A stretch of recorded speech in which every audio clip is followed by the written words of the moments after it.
kamusta ang iyong puso? Sapagkat ang condition ng iyong puso will affect the direction of your life.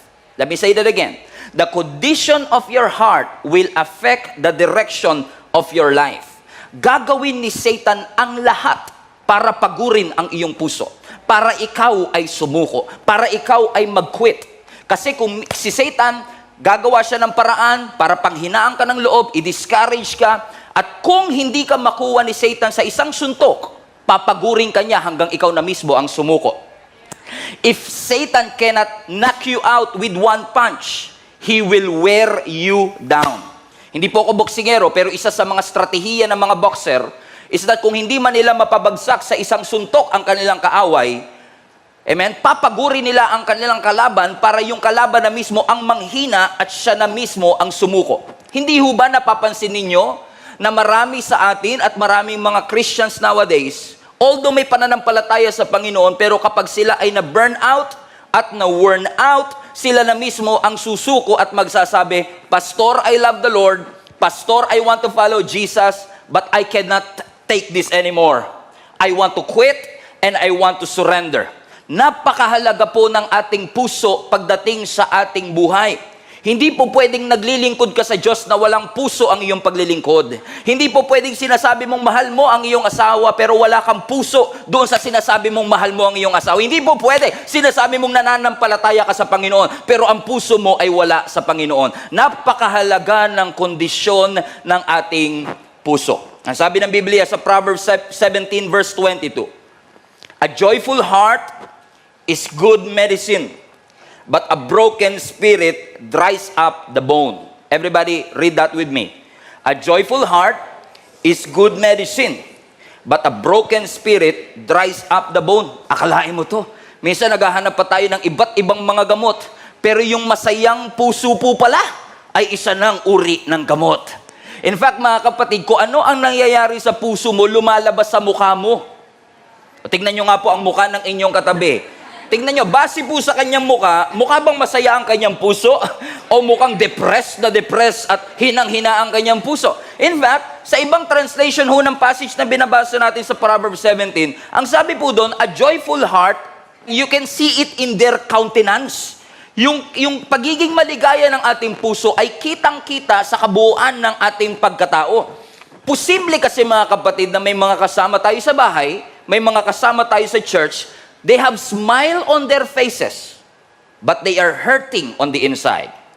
Or I'd like to put it this way, marami sa atin, pangiti-ngiti lang, but you are dying on the inside. You are broken on the inside. You are empty on the inside, and even worse, you are losing your faith on the inside. I've talked to a lot of people already. Marami pong lumalapit sa amin para humingi ng advices. Pero napansin ko po, na hindi lahat ng lumalapit para humingi ng advice ay humihingi talaga ng advice. Hindi lahat humihingi ng wisdom. Hindi lahat ay humihingi ng direction sa buhay. May mga tao naghahanap lang ng atensyon. Does it make sense? By the way, andito lang ako, hindi ako aalis anytime. Kung gusto niyo po mag-amen, magsabi lang ho kayo. Because we want, syempre gusto natin, kaya tayo nakikipag-usap sa ibang tao because we want whatever is wrong and broken in our life ay ma-fix. Pansinin ho ninyo, na sa salitang broken, nandun yung okay. Kasi minsan madaling magpanggap na okay ka kahit broken ka. Na kahit broken ang iyong puso, sasabihin natin, I'm okay, I'm blessed and highly favored. Pero ang sabi ng scripture, yung merry heart, yung puso na maligaya, yung puso na punong-puno ng joy from within, is a good medicine. Pero ang sabi rin, nung isa pang part ng passage, pero yung broken spirit, everybody say broken. Pero yung broken spirit nakakatuyo ng buto. Now, I don't know, how come na ang ating broken spirit ay nakakapagpatuyo ng ating buto? Now, I know, nabasa ko po na ang ating pong palang dugo ay mina-manufacture. Watch this. Ang ating dugo ay mina-manufacture sa ating buto. At kailangan mo ng tubig para makabuo ka ng dugo. Ibig sabihin, ang blood natin ay nangangailangan ng maraming tubig. So in essence, when you say a broken spirit could dry up the bones, that's exactly what I'm trying to say nung sinasabi ko kanina, na kapag ang spirit mo ay broken, nakaka-epekto ito sa iyong katawan. Ibig ko sabihin, kapag durog ang puso mo, kapag may mali sa puso mo, kahit pa ang dugo kailangan ng tubig, hindi tubig ang solusyon para maayos ang iyong puso. Hindi porket uminom ka ng tubig, maayos ang iyong puso. Minsan pa naman tayo pag umiiyak, di ba? Huwag ka mag-alala, sis, kaya mo yan, uminom ka ng tubig. Okay? Hindi, para naman yun kasi hinihingal siya eh, di ba? I get the point. Pero napansin nyo ba mga kapatid, hindi porke puno ang pantog, puno ang puso. You could be smiling on the outside, but your spirits are broken. Your soul is broken, and your heart is broken. And when I was studying this, mga kapatid, God showed me the life of David once again para ipakita ho sa atin yung journey ng kanyang puso. Mula sa inanoint siya ng Panginoon sa 1 Samuel 16 hanggang siya ay i-appoint para maging hari ng Israel. Marami po sa atin, in fact, kahit hindi po kayo Christian, marami ho sa atin ang pamilyar sa buhay po ni David na mula sa pagiging shepherd ay naging hari. Nag-antay po siya ng 15 taon. Everybody say 15 years. 15 years mula dun sa season of anointing hanggang dun sa kanyang seasons of appointing. Nung siya ay tinawag ng Panginoon, walang nakapansin at walang nakahalata na si David ay may potensyal. Nawala ang anointing kay Saul, nilipat na sa bagong hari daw, pero hindi alam ni Prophet Samuel kung sino iyon. Kaya nung pumunta si Prophet Samuel sa bahay ni Jesse, na tatay ni David, pinakita niya yung kanyang mga anak. 8 kasi yan eh. Yung 7 anak niya, si Eliab, si Abinadab, lahat yan ibinandera niya kasi sila yung mga pogi, sila yung malalaki ang katawan, sila yung mukhang hari. Pero ang sabi ng Panginoon sa 1 Samuel chapter 16 verse 7, watch this. But the Lord said to Prophet Samuel, pay no attention to how tall and handsome he is. Sabi mo sa katabi mo, hindi porket matangkad, pinipili ng Lord. So, hindi rin porket matangkad, pipiliin mo na rin. Hindi porket pogi, ay pipiliin na ng Panginoon. So, hindi porket pogi, pipiliin mo na rin. Buti na lang, kahit hindi tayo masyadong pogi, may pumili sa atin. Yung palakpak nyo, parang na-insulto ko ng konti. Huwag kang titingin porket matangkad siya o pogi siya. Bakit? I have rejected him. Because I do not judge as people judge. Bakit? Paano ba tayo humusga? We look at the outward appearance, but God looks at the heart. Kahit kasi si David, wala sa limelight, walang posisyon, walang influence, nakitaan siya ng Diyos ng faithfulness. Mga kapatid, gusto ko lang kayong i-encourage bago tayo magpatuloy. Kahit walang nakaka-appreciate, kahit walang nagte-thank you, kahit walang nakakapansin sa atin, can you be faithful in the dark? Kasi hindi porket nasa dilim ka, walang plano ang Diyos na daling ka sa liwanag. It's just so happen that God wants to make sure that you can handle the heat. Kaya minsan itinatago ka na muna ng Panginoon sa dark kasi gusto ng Lord, bago kanya ilagay sa light, kailangan handa ang iyong puso, handa ang iyong karakter, handa ang iyong attitude. Kasi kapag ikaw ay hindi ready, a blessing is not a blessing if you cannot handle it. A blessing is not a blessing if you are not ready for it. Kaya minsan sasabihin natin, Pastor, gustong-gusto ko na talaga. Sasabihin natin sa Lord, ibigay mo na. Ang sabi ng Panginoon, I know you want it. Alam kong gustong-gusto mo, but you are not yet ready for it. May plano ang Lord kay David. Pero sa kabila ng lahat ng bagay, hindi siya minadali ng ating Panginoon na dalhin sa trono. Mga kapatid, gusto ko lang kayo encourage. Wag na wag mong ipapasa at wag na wag mong ide-delegate yung bagay na pinapagawa ng Diyos sa iyo. Kasi kapag pinagawa ng Diyos sa iyo yan, may purpose ang Panginoon kung bakit ikaw ang sinasabihan ng Diyos na mag-evangelize sa iyong pamilya. May rason kung bakit ikaw ang inassign ng Panginoon for that specific job or for that specific purpose. Bakit mga kapatid? Kasi may layunin ng Panginoon na ma-develop ang ating habits, ma-develop ang ating attitude, at ma-develop tayo kung ano man ang gusto ng Lord na pagdalhan sa bawat isa sa atin. Sumunod ka lang kahit nasa dilim. Hindi porket hindi nagre-response ang isang tao o ang ibang tao sa iyong pagsunod ay hindi ibig sabihin hindi ka na sumusunod. Ang pinakamalaking achievement ng isang Kristiyano ay hindi yung mag-response ang iba sa obedience mo. I remember before, years and years ago, amen, I've been preaching. Alam niyo po ba mga kapatid, I've been a pastor of the church for more than 8 years. I've been a youth pastor for 11 years. 22 years na po ako naglilingkod. Almost 20 years na rin po ako nagpipreach. Pero the early days of my preaching, no one is listening to me. Nobody is giving me a platform. But when God saw your faithfulness kahit ka wala kang platform, ang greatest achievement mo ay hindi yung may ibang taong mabibless sa pagsunod mo. Ang pinakamatinding achievement, yung sumunod ka mismo sa Panginoon. Yun yung pinakamagandang achievement. Yung kahit walang nakakapansin sa iyo, susunod ka lang. Kahit walang nakaka-appreciate, sunod ka lang. Sabi mo sa katabi mo, sunod lang ng sunod. So hindi sapat, although dinescribe din ng Bible na si David ay magaling magsalita, dinescribe ng Bible na si David ay a fine-looking man. Pogi rin naman si David eh. Pero hindi sapat yung kanyang kapogian at hindi sapat yung kanyang pagiging articulate sa mga salita niya kasi ang tinitignan ng Panginoon ay yung kanyang puso.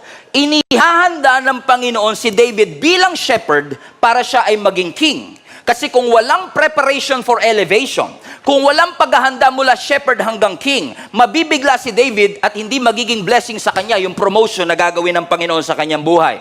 Mga kapatid, gusto ko i-remind kayo, maganda ang plano ng Panginoon sa iyong buhay, maganda ang plano ng Lord para sa iyong pamilya, maganda ang plano ng Lord para sa ating simbahan. God wants to bring you to a new place. God wants to bring you to a new heights. God wants to bring you to a new dimension. And God wants to bring you to a new environment. Are you ready for it? Kasi kung hindi, ire-ready ka pa ng Panginoon. Unfortunately, marami sa atin ang takot sa next level. Yung kapag ine-elevate ka, nabibigla ka. Kasi hindi ka ready doon. Marami sa atin ang takot na magsabi sa Lord ng, yes, Lord, whatever it takes. Marami sa atin ang takot na mag-show up. Marami sa atin ang takot na mag-involve. Marami sa atin ang takot magbigay. Gusto natin mag-settle kung nasaan man tayo naroroon. Kaya, no wonder marami sa atin ang expectation mababa, ang vision mababa, ang pananampalataya mababa, kasi gusto nating manatili sa mababa. Pero ang gusto ng Lord, daling ka sa mas mataas na level, kasi gusto ipaalala sa iyo ng Panginoon na ang kanyang ways are higher than our ways, His thoughts are higher than our thoughts, that God is able to do exceeding, abundantly, above, and beyond what you could think or imagine. Yun nga lang kailangan, handa ka. Pansinin niyo yung mga taong nakatira sa Sagada, sa Baguio, yung mga nakatira sa matataas na lugar. They live differently, they think differently, they talk differently. Kaya nga tayong taga Maynila, nakasando sila doon, tayo naka-jacket. Hindi tayo sanay sa lamig, samantalang sila sanay na. Nagbago na yung kanilang pamumuhay because they are already used to high altitudes. Napakarami sa atin mga kapatid, hindi tayo sanay sa high altitudes kasi sanay tayo sa mababang pamumuhay. Kaya kapag dinadala ka ng Lord sa mataas na pamumuhay, kahit yung iba nakasando, naka-jacket, kasi hindi pa tayo ready for it. But God wants to bring you to a new heights. Gusto ka ng Lord i-level up. Gusto ka ng Lord itaas. Gusto ng Lord itaas ang level ng iyong pamilya, ng iyong pamumuhay. Kaya kung ikaw ay dumadaan sa testing, sa circumstance, sa mga pagsubok, i-reframe mo ang thinking mo na hindi ka pinaparusahan ng Diyos kaya ka dumaraan sa pagsubok. Yan ay transportation lamang ng Panginoon para dalhin ka sa mas mataas na level. It's not your destination. Suffering is not your destination. It's God's transportation for you. Katulad ni David, na siya ay shepherd, hindi yun ang kanyang destination. Although siya ay shepherd, although mayroon siyang gamit na staff, tungkod, pero hindi yun ang kanyang final destination. Kasi ang kanyang final destination, magiging hari siya. But he has to wait. Sabi mo sa katabi mo, you have to wait. You have to wait. Until finally, on 1 Samuel chapter 17, may isang higante na humahamon na ang pangalan ay Goliath. 40 days, sinamon ng mga Israelites, walang gustong lumaban. Until on the 40th day, si Jesse, na tatay ni David, inutusan ng kanyang bunsong anak na si David para magdala ng cheese bread, 4 cheese pizza para sa kanyang mga kapatid doon sa labanan sa Valley of Elah. Watch this. Ang unang hawak niya tungkod, ngayon ang hawak niya plastic bag ng cheese bread.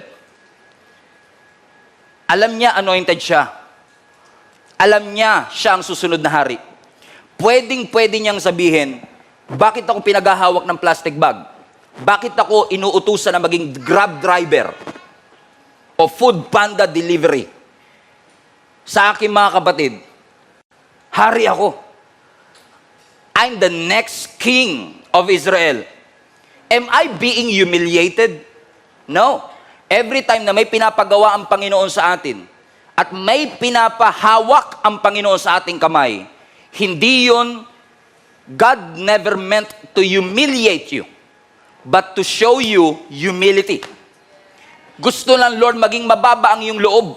Gusto ng Lord na maging tapat ka kahit na hindi na-appreciate ng iba, tinatanggihan ng iba pero ikaw tatanggapin mo. Kasi gustong i-develop ng Lord ang pagpapakumbaba sa iyo. Hindi ka hinihiya ng Panginoon, tinuturuan ka lang niyang magpakumbaba para hindi ka yumabang. I remember one of the most important advice that I get, hindi ko alam kung nandito si Daddy Rolly. One of our elders, isa sa pinakamahalagang advice na sinabi niya sa akin bago pa pumutok ang pandemic. Sabi niya, Pastor Stephen, wag na wag lalaki ang iyong ulo. One of the most treasured advice that I get.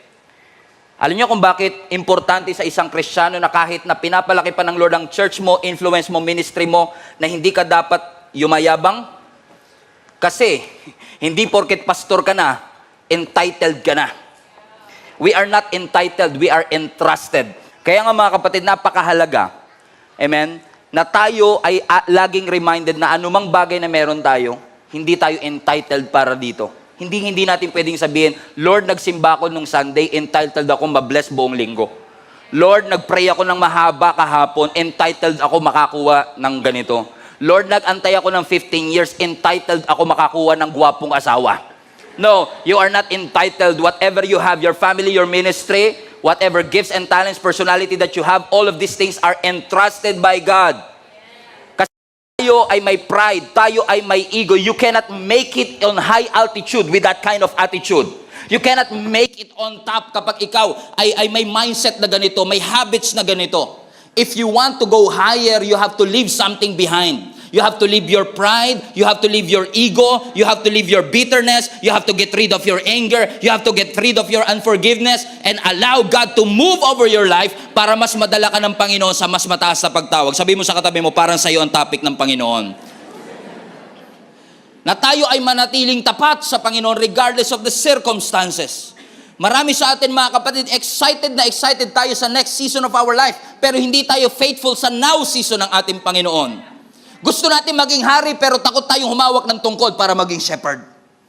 Gustong-gusto natin maging hari at excited tayong maging hari pero takot na takot tayong humawak ng plastic bag ng cheese bread at maghatid ng tinapay para sa ating mga kapatid. Pero may itinuturo ang Panginoon sa atin mga kapatid, anuman ang ilagay ng Lord sa iyong kamay, dapat ang iyong puso ay laging surrendered sa pinapagawa ng ating Panginoon. Magpakumbaba, sabihin lang natin, yes Lord, I'm gonna follow you whatever it takes. Until pagdating niya sa Valley of Elah, nakaharap niya si Goliath na higante. Ano sabi na scripture sa 1 Samuel 17? I'm taking you through 15 years.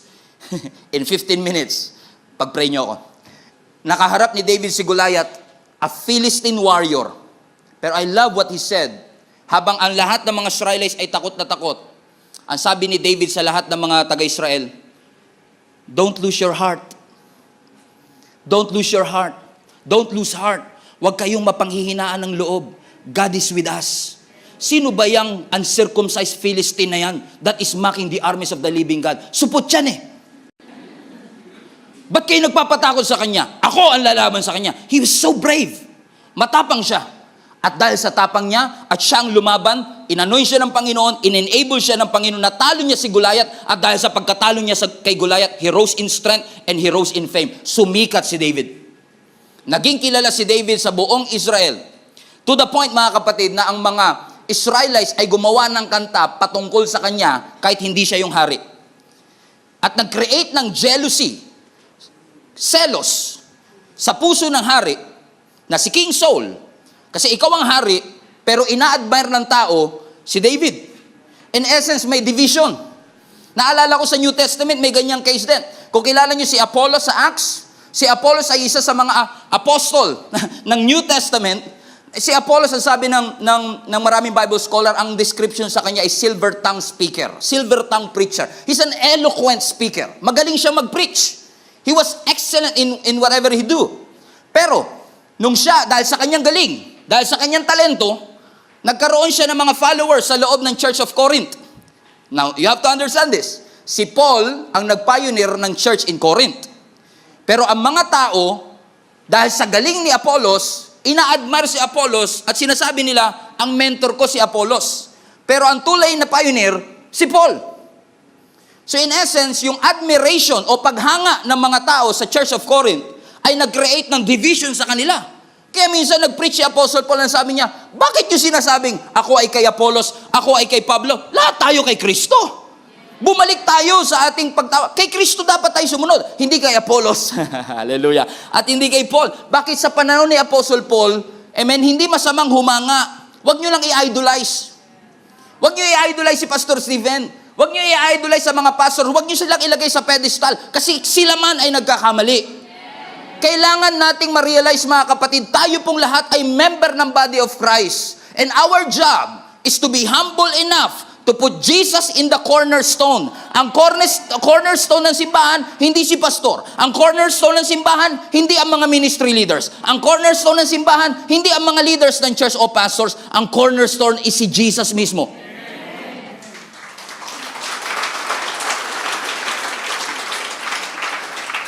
And I heard another preacher, ang sabi niya, kung si Jesus ang cornerstone, bakit gusto mong nasa ibabaw?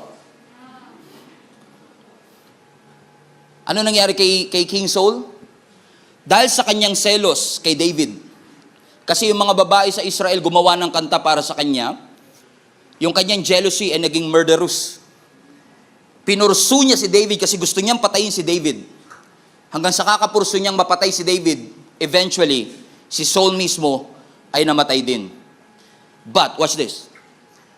Pero kahit na si David, ang anointed at that time, he never forced his way to his throne. Hindi niya puwersa na mapunta siya at maging hari kagad siya. Nirespeto niya ang sovereignty ng Diyos. Inonor niya ang authority ng Israel. Pinagkatiwalaan niya ang timing ng Panginoon. Wag nating mamadaliin yung bagay na gusto nating makuha. Kasi sa tamang panahon, everything is made beautiful, ang sabi ng Scripture, in its time. Sa tamang panahon, makukuha mo yan. Sabi mo sa katabi mo, pray ka lang, makukuha mo rin yan. Ang ganda ng puso, kaya pala. Ang sabi ng Scripture, hindi ako tumitingin sa panlabas, kundi sa kanyang puso. Bakit? Napaka-genuine ang puso ni David eh. In fact, napaka-genuine ang kanyang puso, na even in the New Testament, ang sabi ng Scripture, sa isang preaching ni Apostle Paul sa Acts 13, verse 22, and when he had removed him, he raised up for them, sino daw? David. So nung tinanggal si Saul, ang ni-raise up, sino? Si David, to whom also he gave testimony, and he said, watch this, I have found David, the son of Jesse, a man after my own heart, who will do all my will. Kaya pala, ang puso ni David ay genuine kasi gusto niya at ginagawa niya ang kalooban ng Panginoon. How many among you admire, inahangaan niyo ang puso ni David at gusto niyo magkaroon ng ganitong klaseng puso? Taas nga po ang kamay, real quick. Amen. How I wish, masasabi din, pagka wala na tayo at magkaroon siguro ng Bible, si Kyle, a woman after God's own heart. Si Stephen, a man after God's own heart. Grabe, no? Para sabihin na ang iyong puso o ikaw ay malapit sa puso ng Diyos. Wow! What an honor of a lifetime. Correct? Pero hindi porket si David, ang man after God's own heart, ay perpekto na siya. Nagkamali at nagkasala pa rin siya. Kasi ang sabi ng Scripture, nung siya ay nag-grows in strength at nag-grows in fame, one day, after 15 years, siya ay naging hari ng Israel. So yung kanyang mga responsibility dumami. Nung una, ang kanyang responsibility lang maging shepherd. Next, ang kanyang responsibility, maging grab driver. Food panda. Maghatid ng pagkain sa kanyang mga kapatid. Ang next na naging responsibility niya, patayin si Goliath. Correct? Iba-iba ang kanyang responsibility until siya ay naging king of Israel. Palapakan natin ang Panginoon. And I don't know what happened. Pero ang sabi ng scripture, one day o one night, habang ang buong Israel ay nasa labanan, watch this, si David ay nagpaiwan sa kanyang bahay. Ulitin ko ulit. He was a king, pero nung time na nasa gera ang buong Israelites, si David ay piniling maiwan sa kanyang bahay. What happened there? Nung gabi na yon, lumabas siya sa kanyang balcony at may nakita siyang babae na naliligo. Babae na nagte-take a bath, na ang pangalan ay Bathsheba. Amen? Nagte-take a bath, ang pangalan ay Bathsheba. Pinatawag niya si Bathsheba, sinipingan niya kahit may asawa si Bathsheba at nabuntis si Bathsheba. He failed. David, a man after God's own heart. Si David na pure ang puso. Si David na malapit sa Panginoon. Nagkasala ng malaki sa harapan ng ating Panginoon. Nung nabalitaan ito, nung ito'y nireveal ng Lord kay Prophet Nathan, kinausap ni Prophet Nathan si King David, kinonfront siya sa kanyang kasalanan, but thank God, si David nagrepent sa ating Panginoon. And then sinulat niya ang Psalms 51 verse 10. Everybody read this with me. Create in me a new clean heart, O God, filled with clean thoughts and right desires. Sa ibang translation, create in me a clean heart, O God, and renew a right spirit within me. Now hold on. How did it happen? Nang isang 15 years old boy na sinabihan ng Bible, hindi ako tumitingin sa panlabas na appearance kundi sa kanyang puso kasi ginagawa niya ang kalooban ko. How come na ang isang David na sinabihang a man after God's own heart is the same David na nananalangin, Lord, palitan mo ang aking puso. Create in me a clean heart, O God, and renew the right spirit within me. What happened to his heart? Ano ang nangyari sa kanyang puso? Puso na hinahangaan, puso na malapit sa Diyos, ngayon puso na gusto niyang papalitan dahil sa kanyang pagkakamali. Hindi ba ganito ang istorya natin, mga kapatid? Marami sa atin ang nagsimula na pure. Pero unti-unti, habang tumatagal, natitempt tayo na mag-focus hindi sa pinapagawa ng Panginoon, kundi sa mga bagay na nararanasan natin sa ating buhay. Posible nga kaya, mga kapatid, na minsan sa ating paglilingkod, sa ating pagsisimba, na nung una ang focus natin ay laging nasa Panginoon, pero ngayon ang focus natin, ano ang mga ginagawa ko? Ano ang mga dapat kong gawin sa ministry? Ano ang mga laman ng aking kamay? Ano ang mga tools na meron sa akin? Mga kapatid, tatandaan po ninyo ito. Your heart will always regulate your hand. Kapag tama ang puso, magiging tama ang iyong mga ginagawa. Dinidiktahan ng iyong puso ang gagawin ng iyong kamay. Your hand and your heart is connected to each other. Nakakatakot, mga kapatid, kapag ang kamay natin ay punong-puno ng responsibility, pero ang puso natin ay empty mula sa ating Panginoon. Watch this. Si David, nagsimulang shepherd, walang masyadong responsibility. Pero habang tumatagal, na siya ay napopromote, na siya ay sumisikat, na siya ay nag-grows in strength, na siya ay napunta sa palasyo, puno ang kanyang kamay, pero ang puso niya gusto niyang papalitan. David has a full hand, but empty heart. Worn out ang kanyang puso. Nagkamali sa harapan ng ating Panginoon. If you got full hands and worn out heart, you are in trouble. Kapag ang kamay mo punong-puno pero ang puso mo ay tuyot na tuyot, you are in trouble. Kapag ang kamay mo nakataas pag nagpupuri pero wala ang puso mo sa iyong pagpupuri, you are in trouble. Dinadaya lang natin ang ating sarili, mga kapatid. Kapag busy tayo sa mga responsibility natin, pero nakalimutan nating ilapit ang ating puso sa ating Panginoon. Kasi anumang ginagawa ng puso mo ay connected sa ginagawa ng kamay mo. It's possible to look whole on the outside but broken on the inside. Kahit malakas, may breaking point. Kahit malalakas, kahit tatay, may limitation. Kahit nanay ay may limitation. At minsan kapag tayo ay hindi naging aware na alagaan ng ating puso, posibleng maging outlet ng iyong brokenness ay yung pamilya mo. Ang maging outlet ng iyong brokenness ay yung anak mo at asawa mo. Nagiging irritable at magagalitin tayo minsan because we don't want to admit that our heart is not okay. Kaya napakahirap minsan maging pastor, maging leader, maging nanay, maging tatay kasi mahirap aminin that you are also broken from within.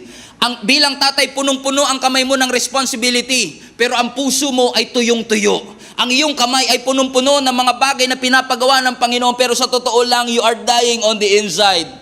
Katulad ni David, a man after God's own heart, hinangaan sa kanyang puso, pero marahil sa dami ng kanyang responsibility, nakalimutan niyang alagaan ng kanyang puso. Kaya sabi niya sa Psalms 51, Lord, create in me a clean heart and renew a right spirit within me. For I know that my hands are full. At kung gusto ko na magawa ang pinapagawa mo at manatiling full ang aking kamay, hayaan mong kung paanong puno ang aking kamay, dapat puno rin lagi ang aking puso. And I will illustrate it to you this way, mga kapatid. Kasi tayo, bilang nanay at bilang tatay, napakarami nating mga responsibility sa ating buhay. Pero ngayon, God wants you not just to focus on the responsibilities in your hand, but to guard and take care of your heart. Is as a father, as a mother, napakahalaga that we know how to regulate, we know how to take care of our heart. Ang nasa kanan po natin ngayon, mga kapatid, ay yung ating puso. Ang nasa kaliwa naman ay yung ating mga kamay. Alam mo si David, nung nag-i-start siya sa ministry, nung siya ay inanoint ng Panginoon bilang shepherd o bilang king, wala siyang masyadong responsibility. Meron lang siya puso. Tama? Bakit? Ang sabi nga ng Lord, di ba? Hindi ako tumitingin sa panlabas na appearance, kundi ang aking tinitignan ano daw? Puso. Ibig sabihin, ang puso ni David, kompleto, puno. Pero habang tumatagal, na siya ay binibigyan ng mga responsibility, na siya ay lumaban kay Goliath, na siya ay nagdala ng cheese bread sa kanyang mga kaibigan. Ang problem natin madalas, mga kapatid, pag dumadami ang ating mga responsibility, pino-pour out natin yung ating puso, correct? Hindi naman po pwedeng gumagawa ka ng responsibility mo na hindi mo binubuhos ang puso mo sa anumang bagay na ginagawa mo. Nung nagsisimula kayong mag-asawa, punong-puno ang puso mo, wala pa kayong masyadong responsibility. Nung nagse-celebrate pa lang kayo ng first months, mahal na mahal mo siya, punong-puno ang puso mo, at dahil wala ka pang masyadong responsibility, lahat ng monthsary may date kayo. Nung nag-enroll ka pa lang sa school, excited ka, bago pa ang uniform mo, bago ang mga school supplies mo, wala ka pang masyadong responsibility kasi grade 1 ka pa lang. At sinasabi ng teacher natin, o gawin nyo to, assignment natin to, kaya binubuhos mo ang puso mo sa pag-aaral mo, sa negosyo mo, sa trabaho mo, sa business mo, hanggang sa punong-puno na ang iyong mga kamay ng responsibility na nakalimutan mo, teka lang, wala na nga pala akong puso para sa aking ginagawa. Ang nangyayari, buhos tayo ng buhos sa mga responsibility natin, binubuhos natin ang lahat sa ating mga anak, ibinubuhos natin lahat sa ating asawa, binubuhos natin sa ministry, binubuhos natin sa negosyo, pero nakalimutan nating alagaan ang ating puso. Ang kalendaryo mo punong-puno, pero ang puso mo empty.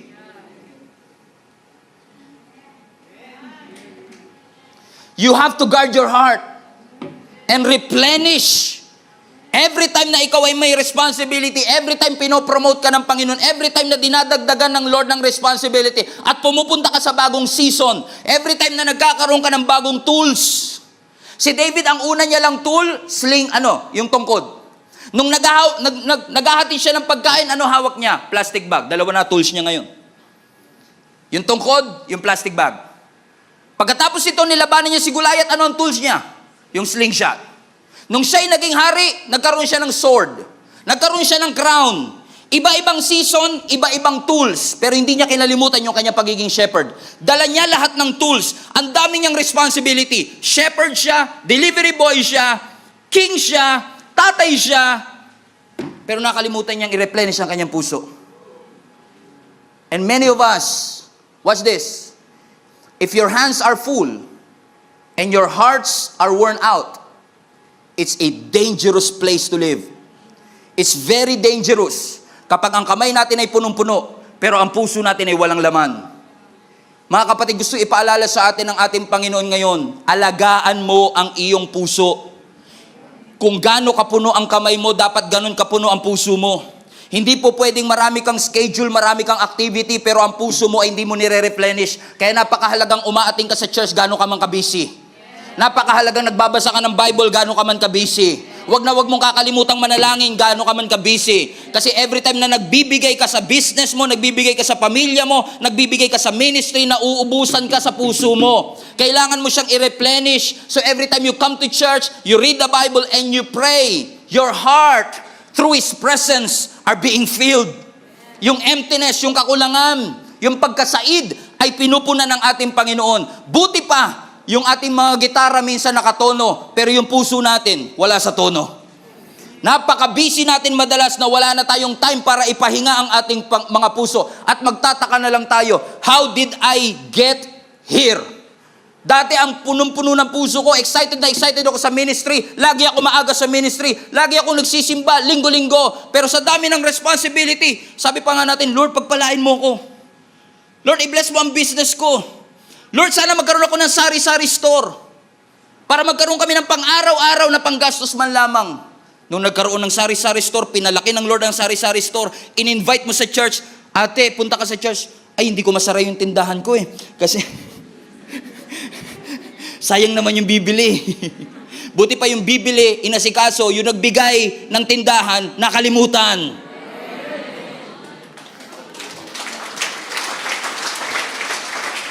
Tapos magtataka tayo kung bakit palang worn out, pagod, overwhelmed, busy, walang ligaya, walang passion, tinatabang sa ministry at tinatabang sa mga bagay na para sa Panginoon. I get this all the time. Pastor, lagi ako nagsisimba, pero bakit ganon? Para ang puso ko tuyong-tuyo. Para akong dry na dry. Pag inaaya mo sila, Pastor, pasensya ka na. Busy talaga ako. Naalala ko yung cellphone ko this past few days kasi ang tagal na namin cellphone to ni Jenny. Nag-a-alarm siya sa akin. Sabi niya, internal storage is dangerously low. Grabe, cellphone lang, dangerous. Parang kakabahan ka talaga Ano ba mangyayari? Kasi gumagana pa naman yung cellphone ko pero nagwa-warning siya sa akin na kapag hindi mo binigyan ng attention ito, pwedeng yung dating gumagana, hindi nagagana at huwag kang magtataka kung hindi na siya gagana kasi nag-warning siya. And minsan, habang nagda-drive tayo, nakikita natin yung fuel natin, sinasabi na mag-e-empty na ang fuel mo. Kailangan mo na magpagas. Umaandar pa rin ang kotse, pero nagwa-warning siya, pag hindi mo binigyan ng atensyon, ititirik ka niyan. You will only go so far and it will shut down. Huwag mong ipilit. Huwag mong puwersahin na umandar pa rin with an empty heart. You cannot minister with an empty heart. You cannot preach with an empty heart. You cannot worship lead with an empty heart. You cannot minister to somebody with an empty heart. You have to replenish your heart and guard your heart. Sabi mo, check your heart. Bakit dangerous mga kapatid? Kasi kapag ang kamay mo ay punong-puno ng responsibility, pero ang puso mo ay said na said, para lang mapunan yung puso mo, gagawa ka ng paraan para mawala. Nagdi-distress tayo minsan. Dahil sa dami ng responsibility, stress ka na. Ako lang yata dito na i-stress pa na. Minsan sa dami ng responsibility, nai-stress ka, correct? At dahil nai-stress ka, minsan hindi mo kinukuha sa Word of God, hindi ka nananalangin, wala kang devotion sa Panginoon, saan tayo bumabaling? Pornography. You are drinking yourself to death. Umiinom, lasing-lalasing ka na, ayaw mo pa huminto. Bakit? Stress ako We fall into vices. Mas pinipili pa natin yung casual sex. Because we're so stressed. And we need somebody to fill in. Nakala natin, yung kapartner natin ang makakapagbigay at makakapagpuno ng bagay na ibinuhos na natin sa iba. But only God can fix your heart. Only God can replenish that what was lost in your heart. You have to check your heart again. Dito kasi sa mundong ginagalawan natin, pag masyado kang busy, hinahangaan ka. Pasinin nyo sa opisina ninyo, wag mo kayo istorbohin, busy ako. Ay, napakasipag. Bakit? Ang daming responsibility. May kilala mo ba kayo, busy pero hindi productive? Punong-puno kasi ang kamay, pero ang puso walang laman. ina-admire ng mundo na kailangan marami kang ginagawa. Pero ang pinapaalala ng Panginoon, habang dumadami ang responsibility mo, dati nagsimula ka sa tungkod, ngayon may corona ka na. Huwag kang magpa-overwhelm sa responsibility na nakalimutan mo ang puso mo na ilapit mo sa ating Panginoon. Kasi kung hindi mo i-ignore, mababa na ang laman ng puso mo. You will only go so far. Magsha-shutdown yan. Ititiri ka niyan. Ayaw nyo naman siguro magkaroon ng pastor na punong-puno ang schedule pero walang puso. Ayaw naman siguro natin na magkaroon tayo ng mga church leaders na punong-puno ang schedule pero wala na ang kanilang puso sa kanilang ginagawa. Nakataas nga yung kamay pero yung puso hindi naman nakasuko sa Panginoon. No wonder sabi ni David, "Create in me a clean heart, O God, and renew a right spirit within me." And maybe, just maybe, David was saying, "Lord, I'm so overwhelmed with responsibilities. Yung kakulangan sa akin, nahanap ko kay Bathsheba. I fall into sin because I failed to take care of my heart." Ang sabi ng scripture sa Proverbs 4 verse 23 rather, "Guard your heart above all else." Everybody read that with me. Guard your heart above all else, for it determines the course of your life.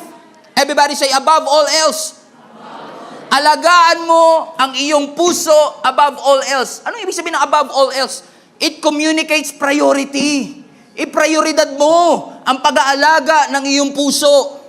Make sure na habang nilalagyan mo ang kalendaryo mo ng responsibility, make sure na ang iyong puso ay nire-replenish mo ng Word of God. Make sure na ang iyong puso ay inaalagaan mo. Above all else, prioritize guarding your heart. Because your heart is the truest expression of yourself. Yung puso mo, yan talaga yung ikaw. Marami kang personality. You're a person with many hats. Shepherd ka na. Grab delivery driver ka pa. Harp, tumutugtog ka, musician kasi David musician din. You are a warrior. And also you are a king. Ang dami mong responsibility. Pero alagaan mo ang iyong puso. Kasi marami kang responsibility pero iisa lang ang iyong puso.